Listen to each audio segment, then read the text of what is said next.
Wall Street Unplugged looks beyond the regular headlines heard on mainstream financial media to bring you unscripted interviews and breaking commentary direct from Wall Street right to you on Main Street. What's going out there? It's August 12th. I'm Frank Curzio, host of the Wall Street Unplugged podcast, where I break down the headlines and tell you what's really moving these markets. So CNBC published a story today on their site with the title, Wall Street Executives Are Glad Joe Biden Picked Kamala Harris to be his vice president running mate. That's the title of it. So, on Tuesday, Biden finally announced his vice president pick. He pretty much handcuffed himself, about 6 months ago, saying his choice of VP would be a woman, and particularly 4 black women are on his shortlist, which I kind of love that he said that, right? He just couldn't say women on his list. It's definitely going to be women. He made the point to use the word black, right? I mean, imagine if someone running for president said, my vice president pick is going to be an old male and 4 white ones are on my short list. Imagine somebody said that. I mean, that person would be kicked out of the race before he even finished that sentence. But I love the politicalness. I know it's probably not a word, but you know what I mean, of making sure that you use the right words and throw in black in there to try to attract more voters, right? Which I think is hilarious. Anyway, Joe finally picked Kamala Harris on Tuesday, who was the odds-on favorite, right? His supporters cheered. Today when I asked Biden, hey, what was the biggest factor in choosing Kamala Harris? He said, wait a minute, I picked Kamala Harris to be my vice president yesterday? I'm joking. I know Republicans attack him. I know he makes a lot of gaffes. I get it. It's a joke. Getting back to the CNBC story here. How Wall Street executives love the Kamala Harris pick. And I found that a little surprising. And Harris is the U.S. Senator of California, right? We have the large tech companies there. We have Apple, Google, headquartered in California, right? Apple's closing a $2 trillion. I can't believe I'm saying that, market cap. Google's making its way there. You have Netflix, Facebook, also in California. Amazon, Microsoft, pretty close. They're in Seattle. And those companies alone represent 23% of the entire S&P 500 based on market cap, have billions, and billions of pocket change to support the candidate. I get it. So when you say tech executives, if that's what the headline was, I would agree with it. Tech executives love the pick. Okay, that's fine. Since she's pretty freaking left, right? There's no question about that. I mean, just go back to her record. And again, you're going to think it's political. It's not. I'm going to tell you why I'm talking about this and why it's important for your investments. When you look at our policies, no fracking, defund the police, massive gold control measures, all things she said, no autonomous vehicles, since she threatened to bring a lawsuit against Uber if they didn't remove their driverless vehicles, right, from California, if you remember that. Free college, free healthcare for everyone, including people who are in the state illegally. Again, things that she said. Eliminate all private health insurance. That, by the way, killed her presidential campaign. I mean, her numbers crashed as soon as she said that. She almost had the race immediately. She wants to raise teachers' salaries, support AOC's new Green Deal, which, I mean, I don't know if you guys actually took a look at that, right? Which is funny. And it calls for the elimination of all carbon emissions, right? So no cargo ships, cars running on gasoline, no airplanes. Sorry if you live in Hawaii and there's a Category 5 hurricane coming your way. Too bad. You can't fly off the island because there's no more airplanes. Sorry. No more nuclear plants, which is one of the cheapest, safest, definitely misunderstood, but cleanest baseload energies in the world. Supplies 20% of the electricity in the United States. I mean, looking at that deal, quick question for AOC is, I know all the homework you put in to all this, right? To really come up with this new Green Deal, but if there's no fracking, no nuclear, I mean, you look at energy here, how are we going to actually import our energy, import oil? You can't fly it, right? Because airplanes don't exist. You can't ship it, right? Cargo ships. So I guess we'll worry about that later on. Not a big deal. Just that's your Green Deal. But I would love for you to answer that question. Just interested. But these are Kamala's policies, which in turn are mostly Joe Biden's policies or things he needs to support to get votes. So I understand the pick. I mean, Harris is definitely the most qualified out of the choices that he left himself. She's going to do good in debates. I think she's great on stage. She's not going to make many mistakes on a campaign trail where she's going to put her foot in the mouth. I don't see that. I mean, she made that mistake when it came to private healthcare. Plus, she caters to the wealthiest people on the planet, running these giant tech companies in California. So the pick makes sense. What I don't understand is the story I'm seeing out there, and it's not just CNBC. I'm not criticizing CNBC at all, but this is their story. They interviewed a whole bunch of people in that story. If you want to read it, I think it's one of the top stories in CNBC today. How this is great, and all these, executives from wherever who support this pick and or Democrats, they love it. But I don't understand how anyone can say that Wall Street, right? Not tech execs, but Wall Street likes this pick. And I thought everybody hated Wall Street. I'm on Wall Street, right? I'm not on Wall Street anymore, but I understand. That's why I created this podcast, right? Because there's a lot of bullshit out there. You guys listen to me. I tell you the truth. I want to level that playing field for mom and pop investors, bring everything I've learned for 25 years to you. That's why I've been doing this for 12 years. The viewership's going up thanks to you, spreading the word. Again, always open, always honest. And that doesn't make me favorable a lot of places. You don't see TV stations, which I used to be on all the time, calling me to go on their shows. I don't give a shit about that. I don't care. That's not me. That's not what our brand is about. I mean, I'm not going to say something just to get more popular someplace else or to be on a show and change what I believe. No way. But let's face it, when it comes to Wall Street, most people out there, they don't like it. It's big money, donations, rich get richer. And that has always been a knock against Trump, right? Because Wall Street's been doing good and he has favorable corporate policies, lower taxes. But did that just switch or something? I mean, that just switched. Now Wall Street loves Kamala Harris. I don't understand the back and forth. Because when I'm looking at her policies and Wall Street, businesses are going to see the corporate tax rate move incredibly higher, right? Everyone agrees with this. Biden wins, and Biden came out and said that personally, right? So if you're Wall Street, that's what they're saying. Wall Street loves this. That means your taxes are going to go higher on the corporate level.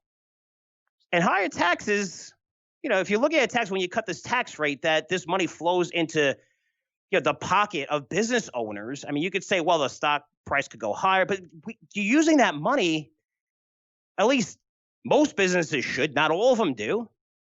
But for us, for my business, using that money to hire more people to grow faster. It's the reason why I don't support healthcare for all. Yes, it would be nice, but not to the point where I work my ass off 15 hours a day to try to provide you guys the best research out there and make you guys money. And now my healthcare costs are up tremendously. Anyone who owns a business will tell you there's no more good benefits unless you work for the state, the city. Benefits are horrible. You got to pay co-pays all the time. You got the money coming out of business, especially now. So many businesses are doing worse with COVID and were forced to shut down, are cutting a lot of these benefits. As a business owner, these are things that I support. But if you're looking at that, lower corporate taxes means more jobs. So more jobs, I guess, hey, Wall Street doesn't mind. They want to pay more. They don't like the way things have gone, but that's fine. No matter where you support, doesn't matter. But also, no fracking. Wall Street supports this because that's the agenda here. No fracking. I mean, how could any oil company, hundreds of publicly traded on Wall Street, support this? Talk about millions of jobs. No more fracking. Fracking disappears. Millions and millions of Americans are going to be out of jobs. Nuclear, eliminate nuclear altogether. Altogether, eliminate nuclear. We're going to come up with the energy. Just eliminate the whole thing. Again, more jobs. Private health insurance companies. You want to get rid of private healthcare insurance altogether? Do Wall Street executives in this field support this? Do auto executives on Wall Street support Biden and Harris? I mean, really? Elimination of cars, which again is a far stretch, is not going to happen.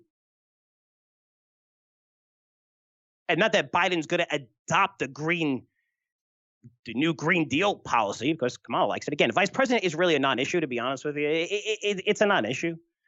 I mean, it creates a lot of noise, just like Sarah Palin. You need to create noise to this pick, and I think they're doing a good job of it, which is fine. But you're looking at some of the things, even in the auto industry, right? Yes, we're seeing new electric vehicles on the market. We're finally seeing Teslas here and there, right? See them on the road. Electric cars make up 2% of the entire U.S. fleet. 2% right now. So look at around 350,000 electric vehicles expected to be sold this year, compared to 16.5 million of the total vehicle sales in the US. It's a very tiny percentage. So auto executives are going to support a Biden win. So the Wall Street thing really took me by surprise. I would think Wall Street would be more in favor of Trump, lower taxes and things like that. Again, we're talking about Wall Street, okay? Again, I know most people hate Wall Street, and that's fine. And you should, because there's a lot of bullshit that goes on. I saw firsthand, which is the reason why I don't work on Wall Street anymore. And I want to bring this to Main Street, where everybody can make money together. But going through this, it's not a political agenda, all right? My job is to make you money. So I have to pay attention to politics because their policy is going to have a massive impact on many sectors, which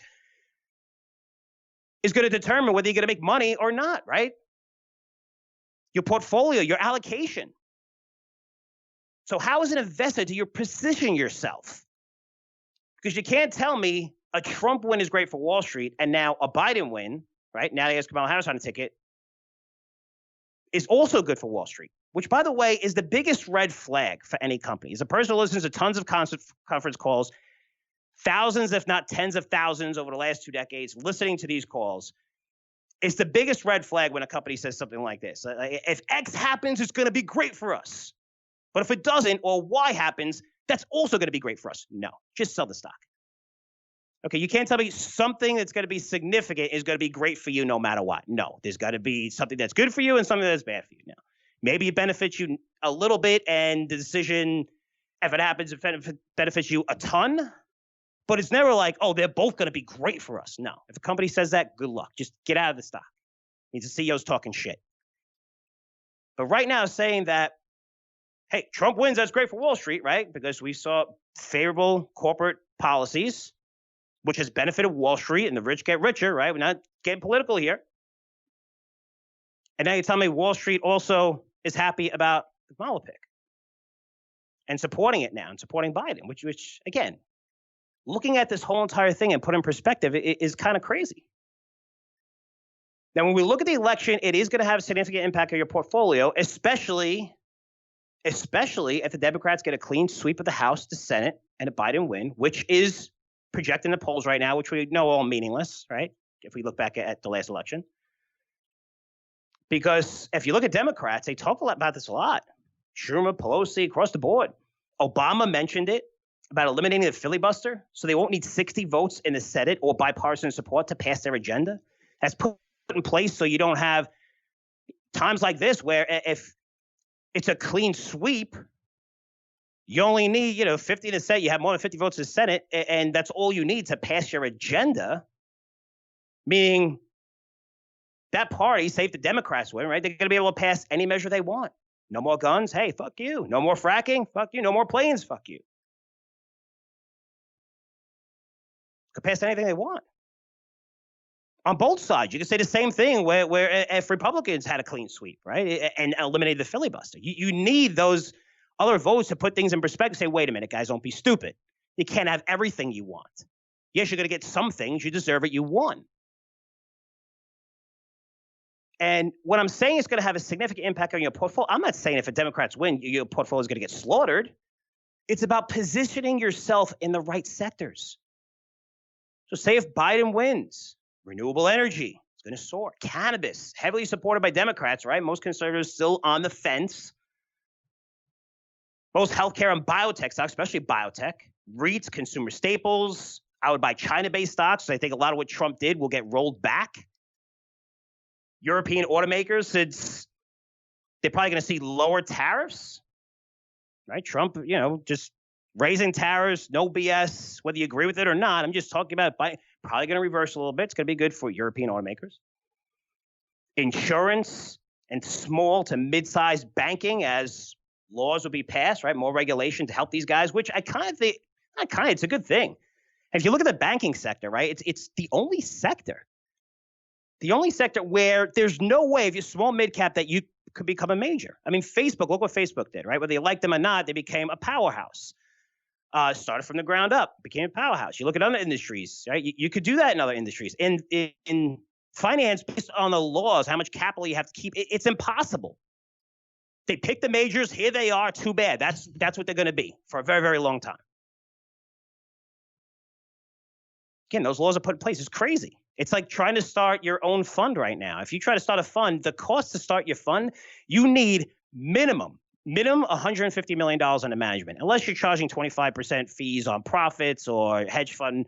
But if you're looking at the normal rate, which is below 1% these days, but even at 1.5%, I mean, it's millions and millions of dollars in regulation. It's almost impossible. So the big get bigger and bigger. It's the reason why some of the BlackRocks and CalPERS, or you're looking at all these places, it's no more, hey, $100 billion. It's trillions they're managing. Trillions and trillions and trillions. Vanguard, trillions. It gets bigger and bigger and bigger. You don't have choices. But if Trump wins, kind of the status quo, what's going on right now, again, probably good for business, but I'm being told by reading a story on CBC that no matter who wins, it's going to be good for Wall Street. Wall Street loves this pick. Wall Street loves Trump wins, but kind of the status quo. Now, why am I talking about all this? Because, of course, you have emotions. Everybody has those emotions when it comes to who you like, who you listen to, what station you listen to. Again, I don't give a shit about that. But it's important to understand, because the best way to position your portfolio right now, with the election just a few months away, is to buy the sectors and stocks that are going to benefit no matter who wins. Because remember something, our politicians don't give a shit about you. They don't give a shit about me.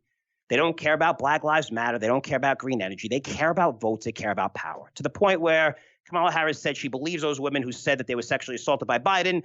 She said, I believe they're telling the truth, and basically called him a racist during the debate, right? Yet she's running side by side with Biden now. If you truly believe those things, your character, if you believe those things, would you associate yourself with that person? Absolutely not. But it's politics. It's power. It's votes. It's on both sides. You see it on both sides, guys. But care about yourself, care about your families, because the media, especially over the next few months into this election, they're going to go crazy. You're going to hear so many crazy stories about what these guys did when they were 18 years old. They're going to bring up so much dirt, so much crap, try to destroy the hell. I have no idea why Kamala Harris would even want to be the vice president right now. I mean, if you look at how every single person, you can go back to the Obama era that he chooses for his cabinet, who gets grilled at Congress, and look at Trump. They just destroy Eric Kavanaugh, what they did to that poor guy. Jesus. I mean, they try to destroy that poor guy. So you know she's going to get it, right? I mean, I don't know what, but that's okay. You know why? Because power is more important than anything, which means nothing to you. What you care about is your portfolio making money, a generational wealth. That's what you need to care about. If you want to get ahead of this, buy the sectors and stocks that are going to benefit from either outcome, whoever gets elected, which are dividend-paying growth stocks with interest rates super low.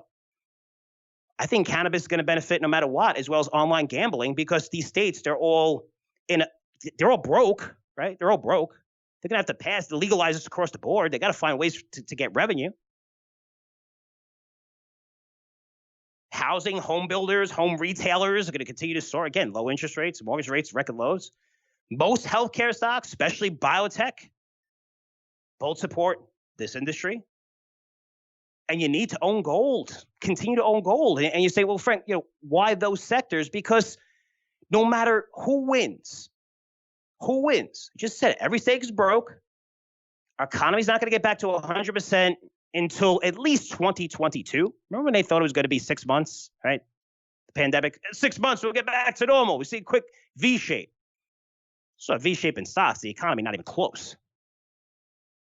But probably longer than 2022. I mean, when do you see people sitting on the middle seat feel uncomfortable, even with a vaccine out there? I'm not talking about the Russia vaccine. I'm talking about a real vaccine that's out there that people trust. A lot of people aren't going to take that, but still, when do you see that? When do you see that? Going to the middle seat in a plane, that's 100% capacity. That means everybody's okay. Going to hotels, they don't mind about anything anymore. Not wearing masks anymore. Do you see that happening? And this could be a fundamental change for a very, very long time, which is going to impact a lot of different companies here and there. But when you're looking at our situation, The scenario right now is not going to change no matter who gets elected. The gap between rich and poor people are going to continue to widen. We're going to have low interest rates, which are going to make assets continue to inflate. The Fed's going to have to continue printing money, right? Because of this gap, it's still going to be, I know we're bragging that the jobless number, hey, things are getting better. I mean, of course they're getting better. Look where they were. We're still at a 10% unemployment rate, which is unheard of. That's worse than the credit crisis, but that's good now. That's great. Markets at stocks all-time highs, we're fine. That's great. Nobody cares. But when the Fed is forced to keep rates low and adopt certain policies, which I talked about, yield curve control and things like that, it's the reason why I think small caps are going to really take off. Cyclical names, I'll get to that later on, educational segment. But if you look at where the Fed has to stay, they have to keep interest rates low. They have to continue to inflate this market. You're going to see that gap between rich and poor widen, no matter who gets elected. And that's going to impact a lot of sectors, especially the ones I mentioned. And one particular sector that I didn't mention yet, which is going to be a huge beneficiary, maybe the biggest over the next few years, again, no matter who gets elected, is cryptos. Specifically the larger ones like Bitcoin, Ethereum. We've quite a bit over the past 2 months. The companies are actually you got to see the news on Bitcoin lately. I mean, companies actually investing in this now. I mean, this is a big deal. It's here. It's not something that's fake or going to zero. No, absolutely not. And not only have these bigger names caught a bid, but so have security tokens, something I talked about for a while. So security tokens are not utility tokens or what you see normal cryptos, where the utilities, which is the ones that you see every place, other than, I think Bitcoin is not considered a security or, it's outside of that. But when you're looking at a lot of this other bullshit, again, I've analyzed so many of these companies for my newsletter, Crypto Intelligence, where 87%, I'm talking about probably 1,000 of these I looked at, are really worthless. I mean, their token is absolutely worthless because they don't provide an equity stake for you. What these utility tokens do, their value is derived from the services you could use from that token. So you buy the token and, hey, I could use it for this and I could use it for this part and get access to this on a website or whatever, trading or whatever. That's cool. When you have Binance, that token, you could use it, get discounts. Most of these guys don't even have working websites. They have nothing. The token is completely useless. And if somebody believes their technology is great and comes in and takes them over $50 billion, you get nothing, zero, because you don't have an equity stake. People still don't understand that when it comes to utility tokens. Security tokens are totally different. They're like stocks. You offer your equity stake in a business and some pay a dividend. I believe this industry so much, I launched our Curzio Equity Owners Token, CEO token, last year to credit investors. The lockup period is approaching, and we're going to be the first security token in the world to trade on a global exchange, available in 30 countries, that's available for retail investors to trade. That's mom and pop investors. Going to be the first to do that. It's a lot of work that we're doing behind the scenes to make that happen. It's looking like a September launch to go free trading. I'll send you those details once it happens. But more to the point is the CEO token or our token, security tokens out there, what ours does is we give you a direct equity stake, right? In our business, in the Curzio research, which you can't get anywhere in the financial newsletter publishing industry. They don't give equity stakes for anything. No way.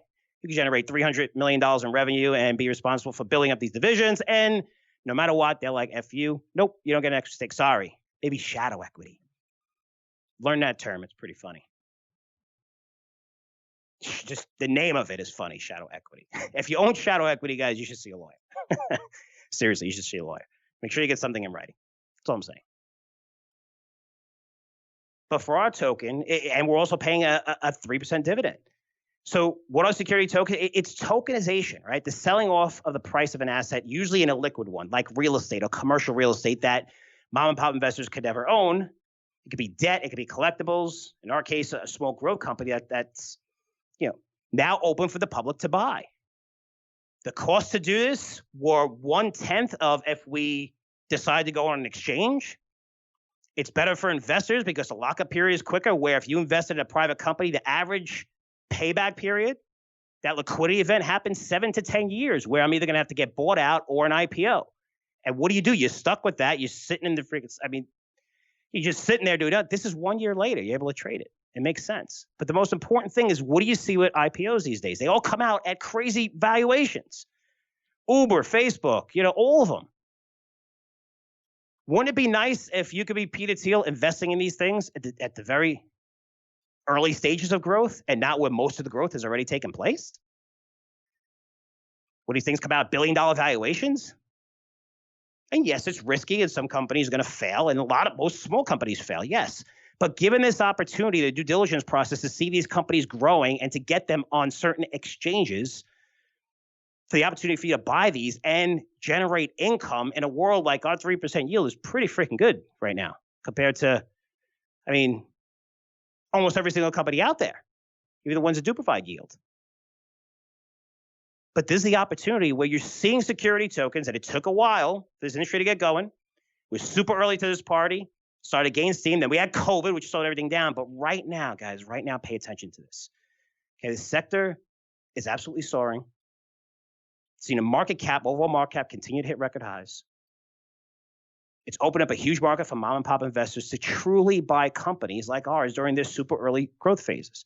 Maybe we fail, maybe you lose your money, but at least you have the opportunity, because if it works out and we turn into a multi-billion-dollar corporation, you're going to be filthy rich because you have a chance to buy this token where you don't have that chance anymore. These companies IPO at such higher valuations where you're buying them, and the valuations are so inflated that they come out at $500 billion valuations, and they're trading as if they're going to be $5 billion valuations in 18 months from now.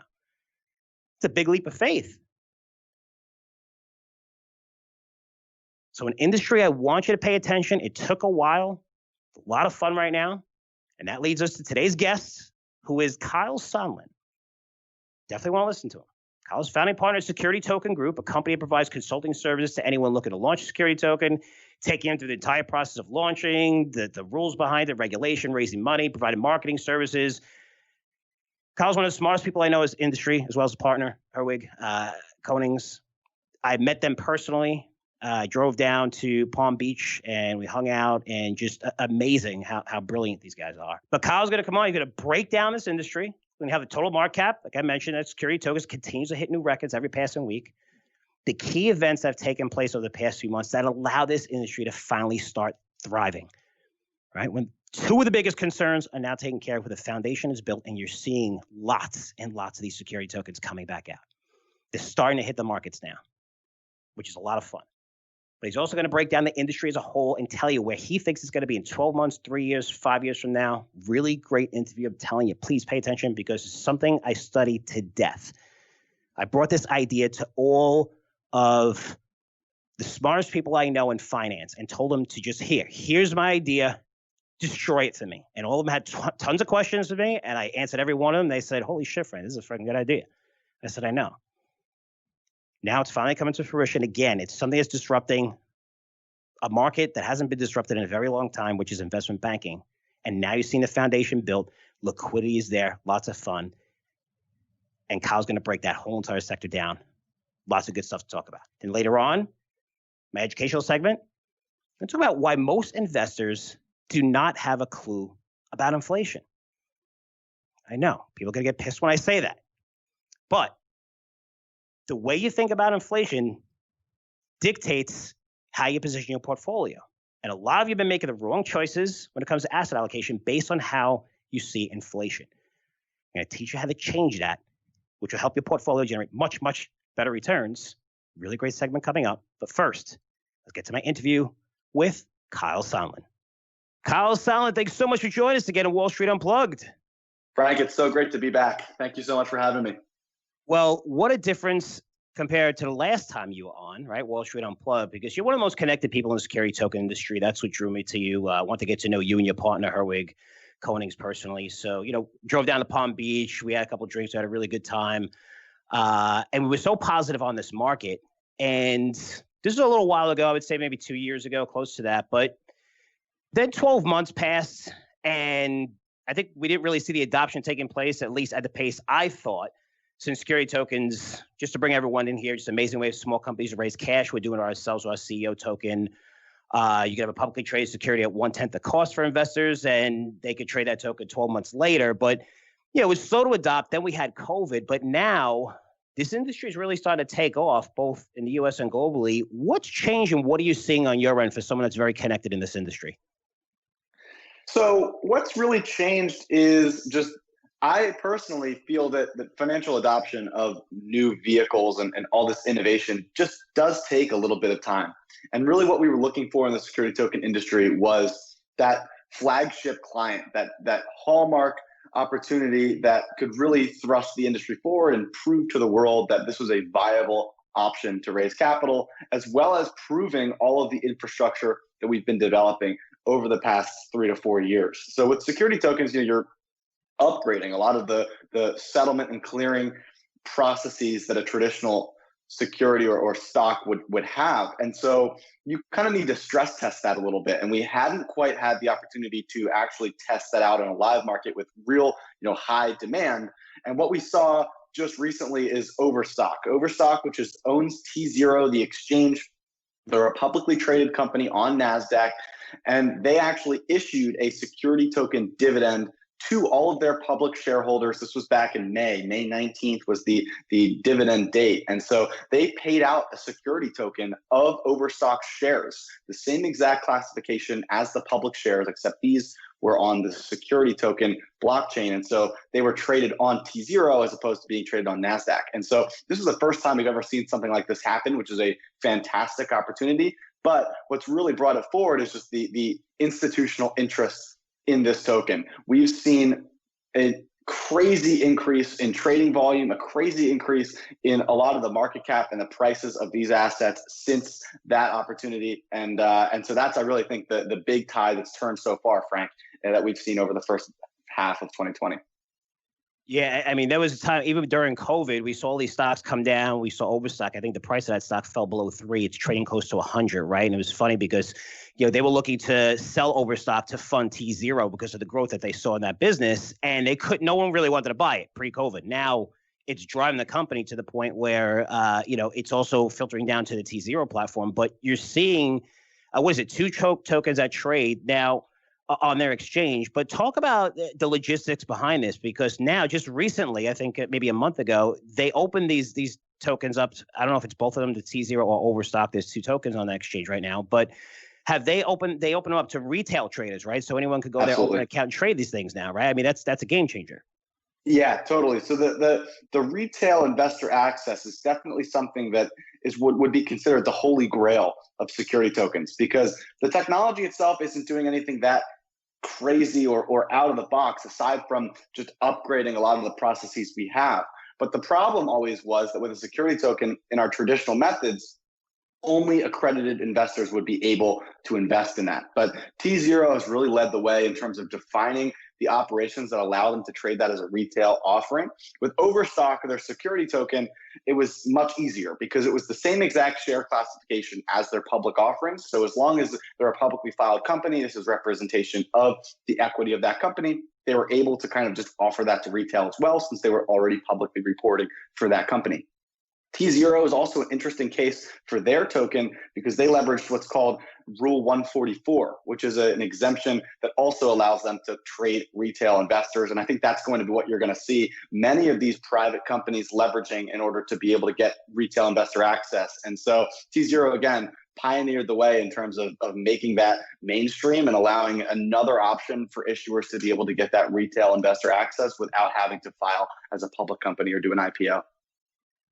No, it's really interesting. That's great stuff to see T0 really take the lead here, because and my next question was just talk about regulation in the industry. I mean, do you see it easing further where the SEC has to act a little bit quicker when it comes to providing licenses for trading or alternative trading systems? Because you're seeing this industry, right? People looking at T0 going, wow, look at the volume, look at the liquidity. And that's what every retail or every institutional investor that I spoke to about this before I launched our CEO token, Curzio token, they all asked me about liquidity. And I said, I'm going to do everything I can to provide liquidity, because when liquidity comes to the market, like we're seeing with the stock market, look what happens. Valuations take off. There's, you could filter in literally hundreds of billions of dollars into Microsoft and Apple today, and you wouldn't even know it because their market caps are 1.7 trillion plus whatever.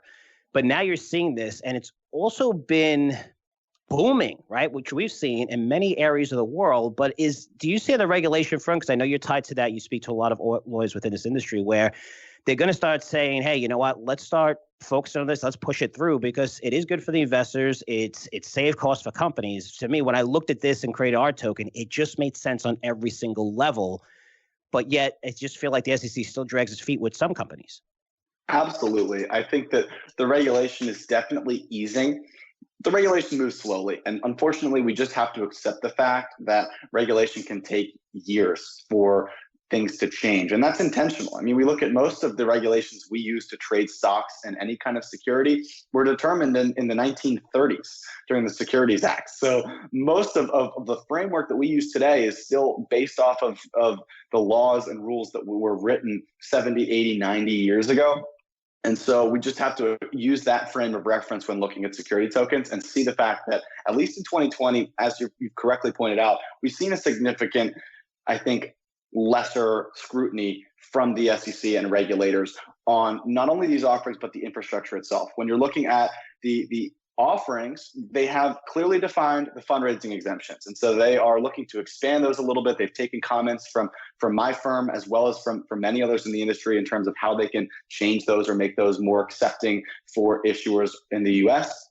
But then they've also actually approved security token offerings before. They approved the ARCA funds tokenized offering. And so ARCA is actually, they raised a fund that buys US treasuries and then allows people to then buy those US treasuries as a tokenized offering. And so they've approved security token offerings before, as well as they have approved more ATSs and broker dealers in the digital space than we've seen in years past. So you've got companies like North Capital as well as Rialto Markets that were both given ATS licenses, which allows them to do that trading for security tokens.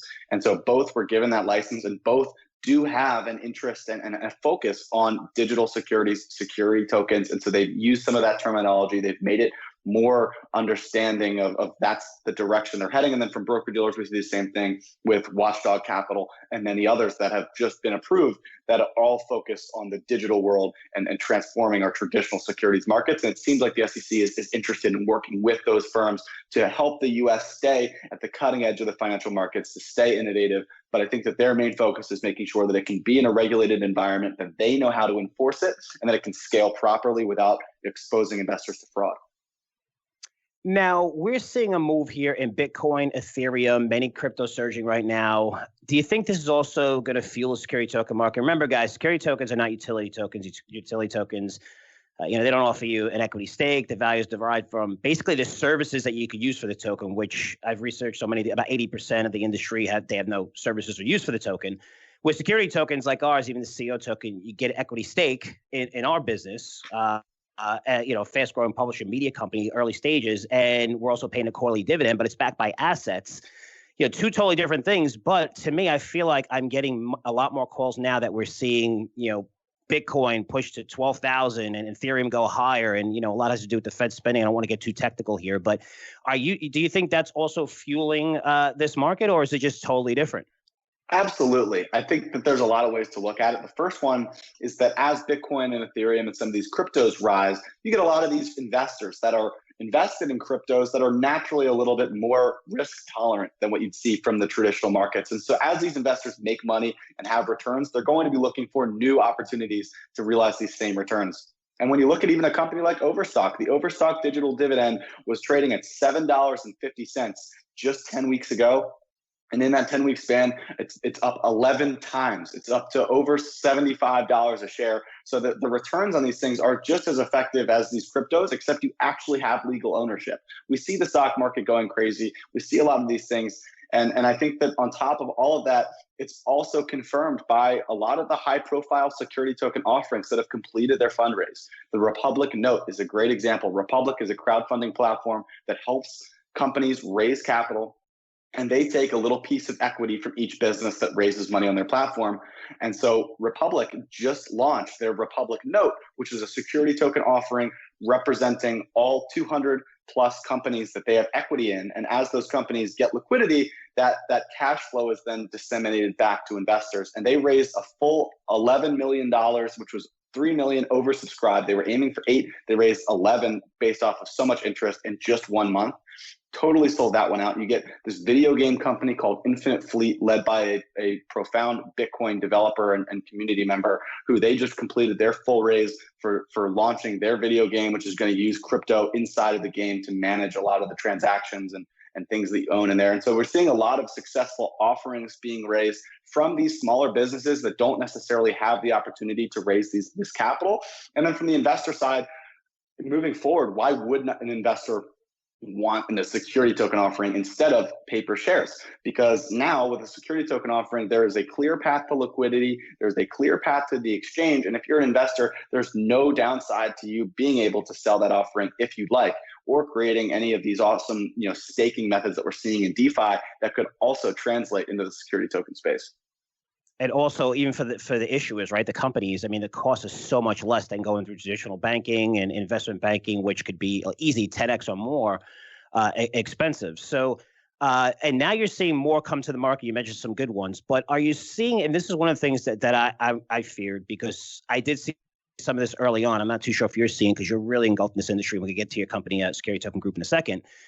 Are you seeing some companies trying to take advantage of this, where you don't have to report the same financials, the same structure, the regulatory compliance is less than what you would see, reporting quarterly results, but you have some that I've seen, that I spoke to personally, are trying to take advantage of the system and say, okay, well, maybe we'll offer a dividend, and they launch the security tokens, and when you look under the hood, they really are crappy, shitty offerings.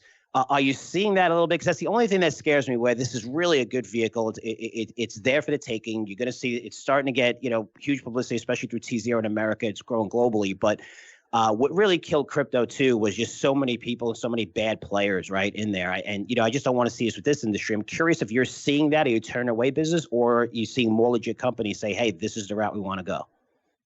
It's a great question. I think it's a multifaceted one. I mean, the first thing that I want to get into is that dealing with scams or maybe less than legit offerings is probably maybe where I'd put it. Higher risk, maybe junk bond style equity investments. That's nothing new for capital markets, and that's not something that we should turn away. I mean, the reality is, as long as there's no fraud and there's as long as they're not actually committing an illegal act, shady offerings, or ones that aren't the highest quality, are going to come anywhere that they can raise capital. Well, you look at the stock market today, and I could name you so many stocks that I do not feel are successful investments. I do not feel very confident in, and yet the public is still able to invest and access those. So the reality is that that's not going away, and that is something that you have to deal with. And so that's why we focus on with security token market in terms of providing as much data and as much research as we can to be able to allow investors to do their proper diligence on these deals.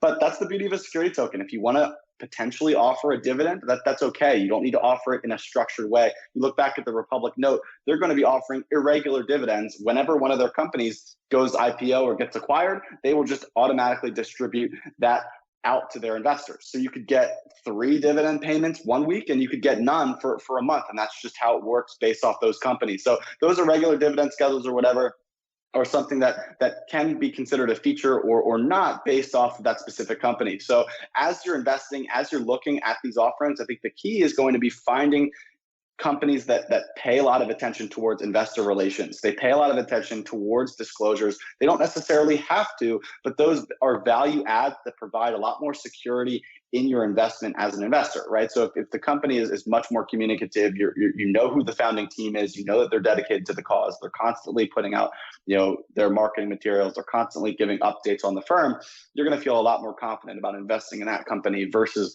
just some random business that you see maybe has an interesting profile, but that's about it, right? So make sure you're doing your diligence and trying to be that way, but do avoid the fact that there will be companies that are maybe less than legit, I think, for sure. But that doesn't mean that it's all of them, and it's certainly not a majority at all. Many of these businesses are legitimate companies looking to raise capital through equity as well as through debt, and many other opportunities with real estate, hard assets, and many other exciting special financing vehicles that it just comes down to doing your research. Don't get caught in the hype or the surface level material. If you find a company you like and you're interested, then I think that they'll probably be okay. No, it definitely makes sense, because I know you analyze a lot of these, right, on your STO market site. Talk about your whole company, Security Token Group, to the point where you said, wow, this industry is amazing, has incredible growth, and you decide to actually launch this company with Herwig, which, I'm interviewing you. Herwig is just a brilliant guy that we've worked with as well, that I've worked with as your partner. How did this idea come to fruition? How long ago did you launch this? And now you have a bunch of divisions and seeing, traffic through the roof because the industry is taking off. But how did it all start?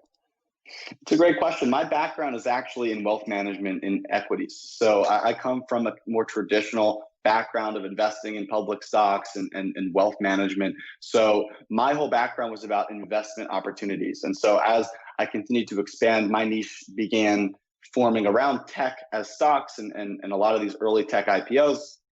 And so I smoothly transitioned into the crypto space as I try to take that a step further, right? And so how could we, take these traditional assets but leverage the global economy and be able to make these things cheaper, more effective? But again, I'm interested in globalizing capital markets. There's countries all around the world that don't have access to US investments, and there's US investors that don't have access to global investments. So being able to form something where everybody can participate was a main focus of mine, and something that I think will absolutely enhance capital markets as more capital enters the system. So we launched Security Token Group in 2017, starting off primarily as a consulting firm. That was our first business that we launched. And the goal there was to help issuers and business owners understand this industry, figure out, okay, how do you properly raise capital by leveraging these regulatory exemptions, as well as how does the technology work, who should they be working with, what partners, and how does this process work? It's also evolved into working with the tech providers as well, and those companies in the space, and helping them integrate with each other, right? If you have a broker dealer in the United States that's working with an issuer that's in Europe who wants to list on an exchange in Africa, they might not have the pieces to combine with each other quite as effectively. That's where we kind of come in to be that glue in between each of those different businesses to make sure everything runs smoothly. And so that's where the business started. It was really effective for us to learn about the industry and really meet every player in the space. And that's still our most successful business today with Security Token Advisors. So we branched that out as its own business underneath Security Token Group. And as you said, that's what Herwig runs, and he's an expert. He's the smartest person I know. So he runs that business, and I help out a lot there as well. And then we have Security Token Market, which is the marketing platform. This really came about as we were working as consultants with these offerings. A lot of our family office relationships, our venture capital network, was interested in doing their diligence on some of these deals, but they had no place to do that. There was nowhere that they could go to find all of the security token offerings and be able to find all the information that they need. And so we launched Security Token Market primarily as a data resource, and it's really transitioned into a full Bloomberg style portal now. We have the homepage of stomarket.com, which is where you can find all of the data on live trading security token offerings. So we have over 20 to date. I think we're adding 5 to 7 more in the next week or two. And so that tracks all the pricing data, that gives you the full historical charts, open, close, volumes, market caps for dating back 18 months for some of these securities. And so you can see the live updating trading, as well as which tokens are live and where they're trading in terms of the exchange. And so then on top of that, we also have a primary database where you can research any security token offering that is past, present, or future. That's on our platform, over 300 to date.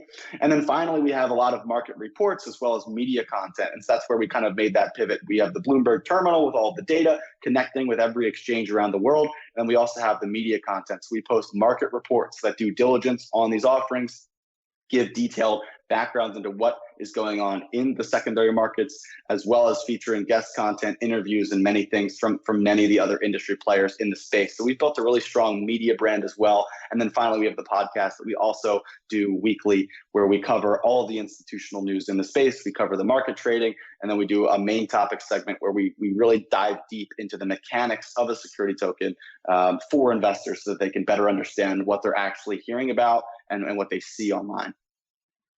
And guys, if you do get a chance to go to STL Market, I describe, and hopefully I'm doing this the right way, but it reminds me like a coinmarketcap.com, where that's like the one source I think, most crypto investors, and, of course, experienced ones are going to have much better sites, but just to get a quick glimpse of what's trading. But you have all the tokens trading: Overstock T0, Blockchain Capital, you list TokenSoft, Spice VC, you have the market cap, the pricing, all the real estate, everything you could want. So And you can see definitely this building. You have the total market cap there as well. So I mean, this is a cool site. Again, it's for free. You can go on it. You can just look at everything on there. But you get a good indication of what's going on, what tokens are being launched, and also what you do is if you can, I follow you on Twitter, and you report a lot. I think at least every week that.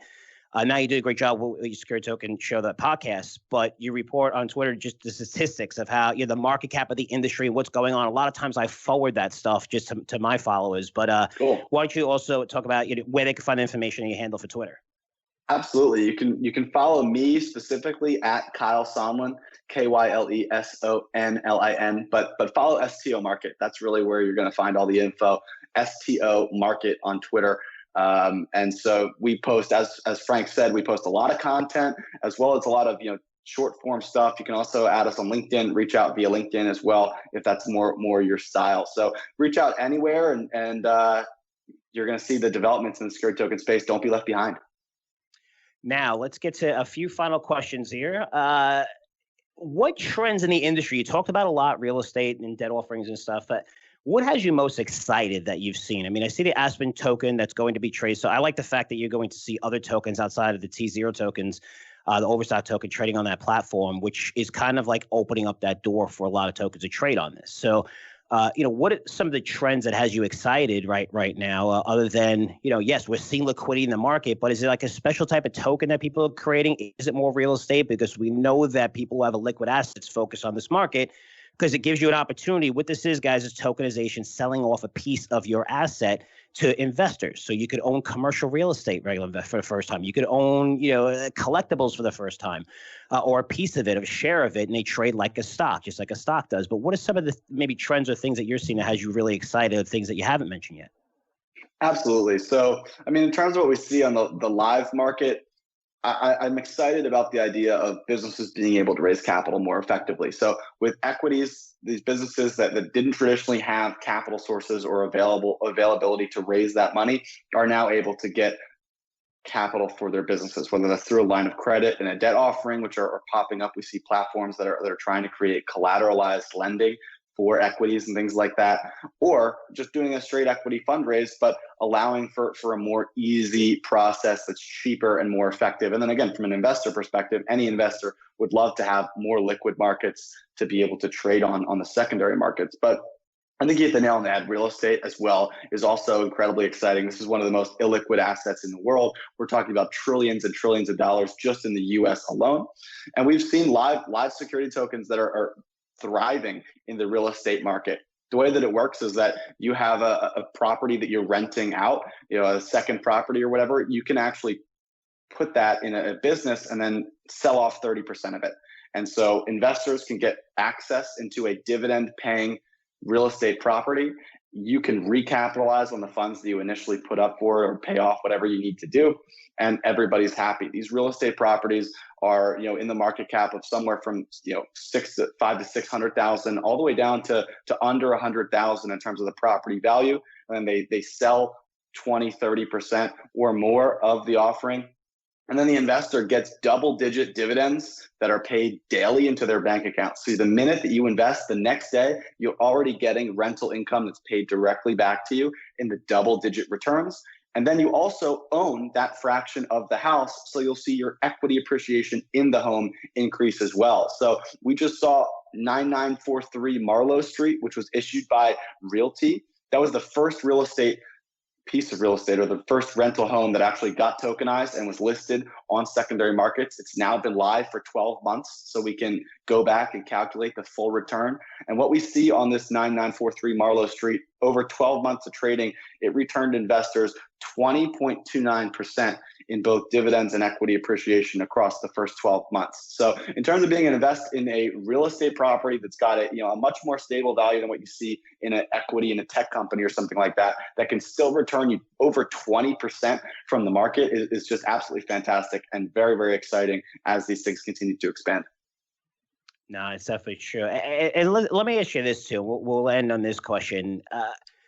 What can we expect from this industry over the next 12 months? And also, tough question, but where do you see it 3 to 5 years from now? Because right now, what I've seen since May is an explosion. And I thought it would take place a lot sooner. We did have COVID, but now, like you said, the funding's happening, liquidity's happening, the regulation's getting better. You've seen T0 have, you could actually go on T0, open up an account, they'll do a KYC check on you, and then, you could trade these tokens, right? I mean, this is what I envision it, you envision it, and now it's here, and now you're seeing, like you said, the infrastructure, that foundation has to be laid. And once it is, now you're going to see people pile on, kind of like the early stages of the internet.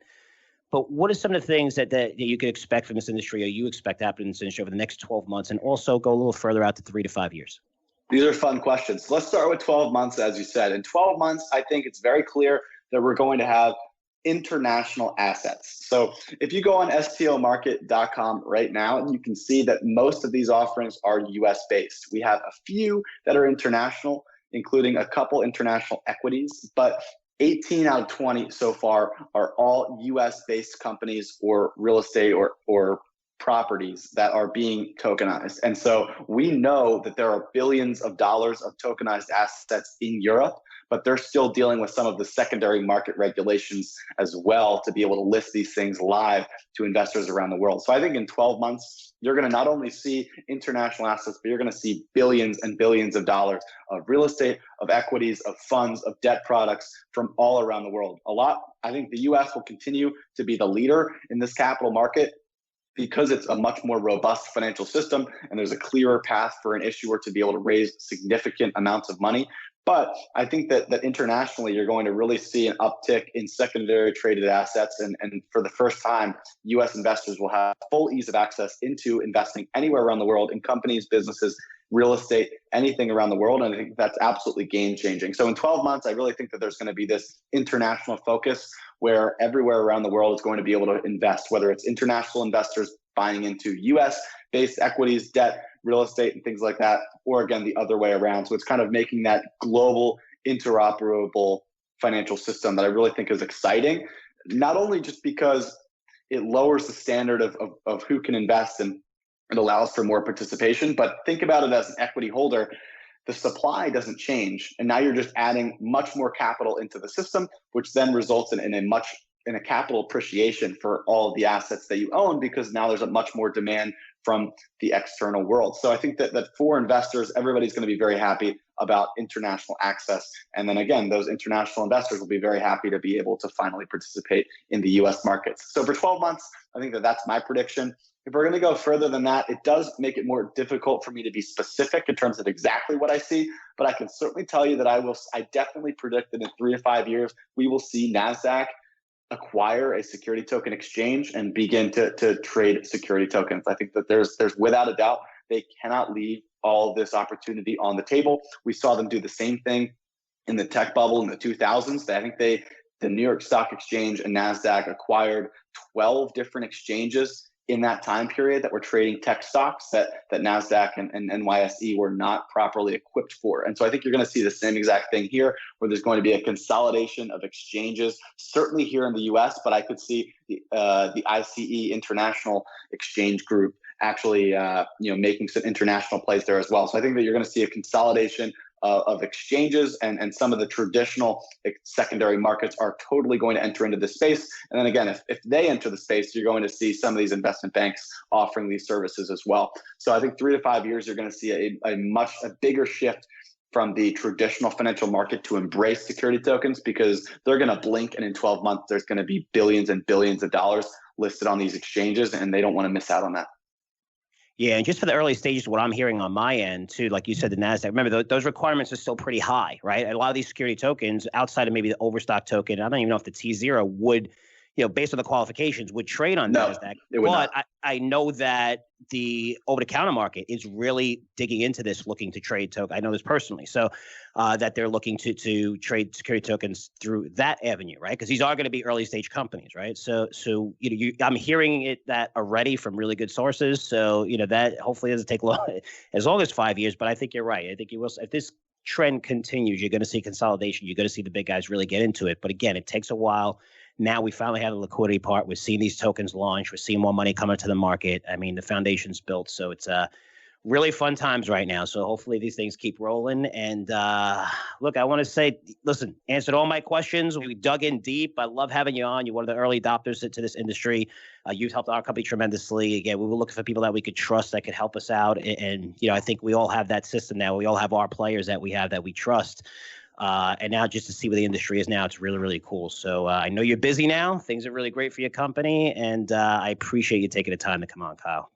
Thanks so much for having me. If anybody wants to follow up, ask me any additional questions or reach out regarding an inquiry for your own business, feel free to reach out. I think that the best way to do that would probably be through Twitter or LinkedIn. But you can also email me at kyle@stomarket.com, and I'm happy to answer anything you have. All right. Sounds great, bud. And we'll definitely talk soon. Talk soon. Hey, guys. Great stuff from Kyle. Again, someone that we're working with. He's fantastic. Has great contacts in the industry. At this point where we are, we're talking to the CEOs of the major players in this industry, which is cool. It's not that we're talking to secondary players. We know who's real, who's full of shit. For me, I'm a believer in this industry. It's why we structured our token very, very favorable for our token holders and shareholders, investors. I'm not looking at this, it's a quick money grab, and let me see if it. No, this is something that's much, much bigger. This is something of an industry that we want to be leaders in. We want to be a part of. It's a massive, massive growth market. And just to see where this market is going right now, where you have liquidity, you're seeing the gains in the T0 tokens that you saw with just regular utility tokens, which is a lot of them are all bullshit. Like I said earlier, you guys probably know that by now. Some of them are okay. Some of them, very few, not a lot of them. Again, they're utility tokens. You're not getting equity stake. And if there's no use for that token or utility, these guys are going to continue to dump more and more of their tokens that they're holding on the market, depending on what price is trading at. It's going to increase supply, right? Dilution. And who's going to buy these things? Again, when the tokens have no use.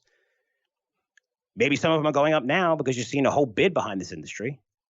But it's also leading to more interest in security tokens. And just to see the gains that you can make in some of these things and getting in at very early stage is incredible. That's going to continue. And we're going to bring a lot of these issues to you in our crypto newsletter. Lots of fun, really cool stuff. I want to thank Kyle for coming on. He's a busy guy. Very, very smart. Now, let's get to our educational segment. I mentioned about inflation, how most investors don't understand it. I did a video on this in my Twitter account, at Frank Curzio. Feel free to take a look. It's a 2-minute video. I want to expand a little bit more because I got some really good feedback on it. So when we look at inflation, people in general, look at inflation, right? We say inflation is out of control. We look at prices, they're going higher. If you look at food, tuition, healthcare. I mean, tuition that they're canceling football, forget it. I mean, they're going to raise tuition tremendously. $4 billion in lost revenue. I hope the SEC doesn't cancel football because that's what most people care about anyways, the SEC. Always have the best teams.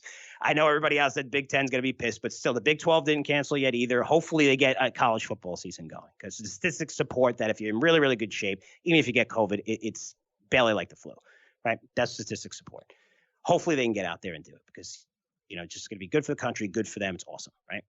But some have canceled the football season. You're going to see tuition skyrocket since, if you're looking at the 65 Power 5 conference, those top 65 schools generate around $62 million each just from their football programs.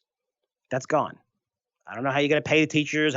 Sure, you have the bigger colleges that are fine, that maybe have money. That's okay. But man, tuition costs, forget it. They're going to skyrocket. Getting back to the inflation thing. Electricity bills are high. Look at lumber prices. Look at housing prices. Look at cotton, sugar, cocoa. I can keep going, right? So almost every bill that you pay is higher. And people say inflation's going through the roof. We're going to have inflation. And sometimes that dictates of what you're going to buy, whether it's tips, whether it's gold, whatever. I mean, people say gold goes higher during inflationary times. It goes higher during deflationary times. I told you earlier, it's a red flag when people say gold goes up or anything goes up, no matter what the scenario. Right now, it's Fed printing, but it's not inflation. Because if you look at inflation, you only need to care for your investments, not for you. I'm pissed off seeing all the prices being raised across the board. I'm paying more on my bills. I get it. I understand I'm pissed off just like you. I'm talking about your investment portfolio. You got to put your personal feelings aside because you have to look at what the Fed cares about, which is CPI. More important, it's the PCE price index, the core PCE, right? That's the personal consumption expenditures index. And what it does is it kind of shrinks down, better representatives to exclude food and energy, which is kind of funny, but it also includes like business surveys and just it measures the personal spending aspect, which gives you a much better read. But this is what the Fed looks at to determine their policy. And based on that policy, is how stocks are going to move. It's the reason why every single pullback we've seen since the credit crisis was met with a buying opportunity. Every single one. We're at all-time highs every single time. Because they're inflating assets, they have interest rates low, it's very cheap to borrow money, and forget about the OPE ratio being at around 16, 17 times the 10-year average. Now that's support. If you have low interest rates across the board, you have low corporate taxes, I mean, you're looking at a PE ratio that should be more 22, 23 times, which we're not used to. That's why we're seeing these companies really surge. What is that average? What should it be? Because we've never had interest rates like this where they're permanently low. And we have to stay at these levels because we're filled with debt. And there's not a lot of revenue coming in, especially on the state level. So when they look at the PCA price index, which is the only thing they really care about, which is what you should care about as an investor. Okay, you probably all know, well, it's 2%. We want to be below 2%. Right now, the PCA price index is pretty much at a record low. Close to its all-time low. It's below 1%, which is comparable. We hit that twice in 2009, 2010 during credit crisis. The next lowest rate was, I think, 97, which was, I think, 1%, a little bit over 1%. And then you go all the way back to the 60s and the 50s before this happened. So right now, the gauge that the Fed is looking at is at its lowest level, pretty much close to a record low, right? And they have a lot of room to wiggle with that 2%. We're going to see inflation, right? As soon as this COVID thing, we're seeing those numbers get better across the board. Across the board. Hospitalization rates, we're looking at a percentage of affected fatalities are down to 3% now. The states that everybody was going crazy about, we're all seeing declines. People wear masks now, no matter what you read and what you see. I'm in Florida. Everyone wears a mask if they're going indoors. If you don't, you kind of get kicked out of the stores. Yes, you're going to see a couple people on the beach, and they're going to highlight a couple of teenagers and whatever and say, everybody in Florida never wears a mask. I know. Well, bullshit. Again, they just want some page views. They want to get you angered. And it works, right? People want angered. Take away social media and politics, everybody's happy. Everybody's happy. But getting back to the PCE, this price index is near its all-time low, which means the Fed policy is going to continue. They're going to continue. They're going to maintain super low interest rates. They're going to continue to push money into the market to help people. Because COVID, again, maybe we get back to 80% next year with the vaccine. We're not getting back to 100%. Even, you're looking at the parks at Disney. And they're not going to be the way they were. I mean, you go to Disney World. Most of you gone to Disney World in Florida, if you've gone there. If you're leaving, it's the best. They don't highlight this on the commercial, how everyone's yelling at each other and your kids are crying hysterical after a whole day in 95-degree heat and you're dying. They don't highlight that on their brochure, right? But when you're leaving, there's tens of thousands of people lined up, and you can't just walk to your car. You have to take a tram or you got to take the ferry. And there's tons of people. That's not going to be like that anymore. They're not going to allow 100% capacity anymore, right? So you're going to see that across the board where this isn't going to get back to normal, which means what? You're still going to see lots of gyms close. And even when they open, people aren't going to rush to go to gyms. They're not going to rush to they're not going to take as many people getting a haircut anymore. It's a different environment, which means that there's going to be a continued separation to the people that own assets, and the rich get richer and the poor get poorer. Whether you agree with that or not, that's it. And if that's the case, which is the case, then the Fed's going to continue to spend trillions to help these people out, which is going to inflate stocks, inflate the economy, keep interest rates low. And that's how you have to position your portfolio. So when I talk to so many investors, and the reason why I'm saying that most investors get this wrong is because I used to get it wrong. So I'm not being like, an asshole saying, oh, you guys don't know what you're doing. You got to listen to Frank Curzio. No, I'm trying to teach you from my mistakes. My mistakes during the credit crisis. I didn't understand what the Fed was doing until mid-2010, until David Tepper got on and said, you know what's going to go up? Everything's going to go up. And I said, holy shit. That's when it clicked for me. But you learn as you go. But when it comes to inflation and you see so many people write freaking books, and I'm in the wrong business because I do the same thing. Write a book about inflation, hyperinflation, market's going to crash. I won't name names, you guys know, but they made a killing on saying that the market's going to crash for the last 15 years. Stocks are at all-time highs. You lost a fortune. They made a fortune because people keep buying those books. So again, maybe I'm in the wrong industry. Just keep writing a book about the market's going to crash every 2 years. Keep updating it. And hey, people want to buy it. They're believers. That's the way their brains are. But you want to get ahead of this stuff. Just like my opening. Might have sold a couple of people out there on both sides of that. I don't care.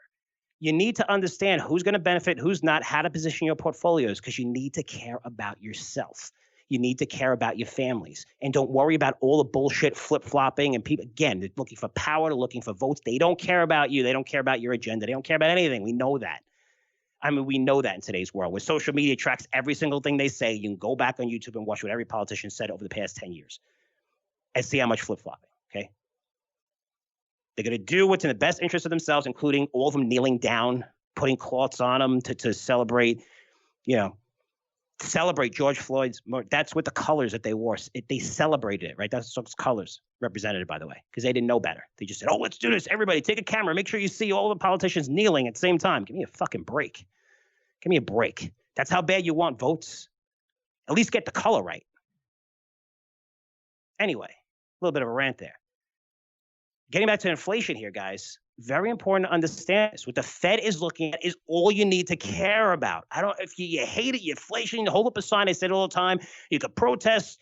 I don't care. Burn whatever you want to burn. If you want to make money, understand what the Fed is doing. That's driving this entire market right now. There's a reason why Disney's trading 5% off its highs, even though their sales are down 40%. Every division's getting killed except for streaming. Yet, every new member they add for streaming, they lose money on. Their operating loss for that segment was $500 million. Now it's $700 million. And they added how many people?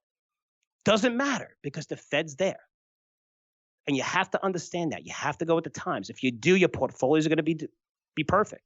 You want to position yourselves, the ones that are going to benefit no matter who gets elected. And then you could choose whatever you want once they get elected, where if it's Biden, you get more into alternative energy, more maybe into cannabis, even though I think cannabis and the legalization of gambling, online gambling, it's the easiest way to generate tens of millions of dollars for your states just by opening it up, and they're all broke. But you want to be able to position yourself after the election, but before it, again, highlighting here how the Fed is there. They're not going to change. What the Fed's looking at supports it. They're going to continue on this road for a very, very long time. That long-term target is well below 2%. It's near a record right now, a record low when we look at the PC price index. So position your portfolios accordingly. You guys do well. You're going to see our portfolios, they're positioned like that already. We're doing very, very well with a lot of our stock picks and continue to do good. Happy with performance across the board with all my editors. But that's what you need to do when it comes to inflation. Put your personal feelings aside. Understand what the Fed is going to do, because the Fed right now is driving everything. And they're going to continue to spend money. So when you see a pullback, or we had 3 straight days of pullbacks, we're like, this is it. We're going to pull back. Maybe we pull back 5%, 7%. We're up today. But maybe we pull back, but it's going to be met with a buying opportunity because the Fed is there to keep interest rates low and to continue to throw money at this market. They need to support it. And that's the way you need to position yourself. Okay, guys, a lot to digest with this podcast. I always like to provide a lot of facts, numbers, figures.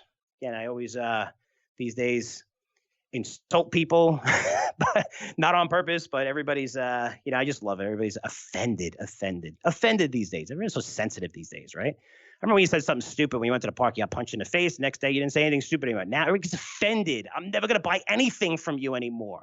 I'm not going to your store no more. No way. Hate you. But for those who are offended and want to let me know about it, frankcurzioresearch.com. I'm here. Take the anger out on me. Love you guys anyway. Nothing but love. And last thing here, getting lots of requests for my CVO newsletter. That's our flagship newsletter, Curzio Venture Opportunities. I highlighted what the Fed's going to do. I talk about yield curve control. If you're listening to this, you're probably on our email list. If not, you can send us an email, frankcurzioresearch.com. Again, we don't bombard you with millions of emails. You see that a lot in our industry. We only sell our products during certain times. And right now, I've never seen the risk reward more favorable for small caps.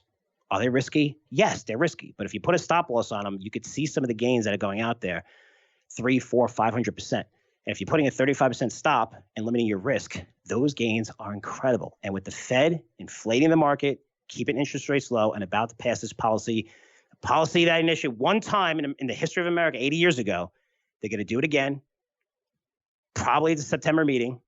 And when they do that, it's going to inflate assets even more. And the most risky assets are going to go higher. You saw that happen yesterday a little bit for the market sold off, right? What did you see go higher? When we saw the Russia vaccine news, we saw casinos take off, auto stocks. We saw just a travel-related industry, casinos. A lot of these sectors that were underperformed, that are still down, right? They're up off their lows and people think they missed them. They're still down 30, 35% from their highs. If you're looking at most of this industry, these are the names, especially in small cap areas, those cyclical names that have underperformed that could show you massive, massive gains. It's the only reason why I'm offering our newsletter a 60% discount. Again, we don't do that a lot. That's my flagship product. I launched Curzio Research based on Curzio Venture Opportunities. Also, if you're an accredited investor, we do sometimes offer private placement deals. From deals that I see in the market, a lot, especially in the gold industry and things like that, probably a good time. Companies are raising money like crazy. Gold has pulled back a little bit, which is pretty cool, right? Giving people a little breather, which is normal and a bull trend. But a lot of these guys still need to raise money, especially juniors. They're not going to develop these projects for 15 years. They have to continue to raise money. When they do, you can get it at a good price, and a lot of times you get warrants. That product offers this as well. So it's a 6% discount, only offering to people listening to the podcast in here. Again, if you want to take advantage of it, you have that email. If not, no worries. But for me, when it comes to our products, I like to sell them at the right time. And right now, I'm more bullish on small caps than I've been probably in the past 15 years, maybe other than in 2011. So opportunity is there for you if you want to take it. If not, I perfectly understand. So that's it for me. Want to see more of our research? You could just go to our website, curzioresearch.com. I mentioned our Twitter at Frank Curzio. Feel free to tweet me. I tweet a few times, probably 3, 4, 5 times a day. Also do live videos, which you can find on Twitter and also on a Curzio Research YouTube page, which we're starting to really get a lot of subscribers to. It's a lot of fun. Doing lots of videos of interviews, not just for here, but things that you see exclusive on our YouTube page. Feel free to subscribe to that. Great stuff. And thanks so much for listening. Appreciate all the support. I really, really do. Positive and a negative. Again, frankcurzioresearch.com. Send it to me. But the goal here is to make you guys money, care about yourselves, and care about everything you're going to see in the news, especially for the next couple of months. It's going to get crazy for the election, and make sure you position your portfolios correctly. That's all I care about. So again, really appreciate all your support, and I'll see you guys in 7 days. Take care. The information presented on Wall Street Unplugged is the opinion of its hosts and guests. You should not base your investment decisions solely on this broadcast.